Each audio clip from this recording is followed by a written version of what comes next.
ඔබේ සතුරා ඔබට වඩා ශක්තිමත්ද? එහෙනම් මේ කතාව අනිවාර්යයෙන්ම බලන්න. එක්තරා විශාල නුගගසක කපුටු යුවලක් ඉතාමත් සතුටින් ජීවත් වුණා.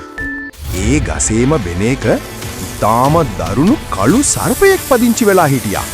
කපුටු යුවල කෑම සොයා ගිය වෙලාවක මේ සර්පයා ඔවුන්ගේ කූඩුවේ සිටි බිත්තර ආහාරයට ගත්තා. තම බිත්තර අහිමි වූ කපුටු යුවල මහත්සේ දුක් වුණා. ඔවුන්ට සර්පයා සමග සටන් කරන්න ශක්තියක් තිබුණේ නැහැ. කපුටා තම මිතුරු නරියා වෙත ගොස් උදව් ඉල්ලුවා. නරියා ඔවුන්ට අපූර්ව උපදෙසක් දුන්නා. නරියාගේ උපදෙස අනුව කපුටා රජමාලිගාවේ ඇති පොකුණාසලට පියාඹා ගියා. එහි දියනාමින් සිටි රැජිනගී වටිනා මාලය කපුටා තම හොටෙන් දැහැගත්තා.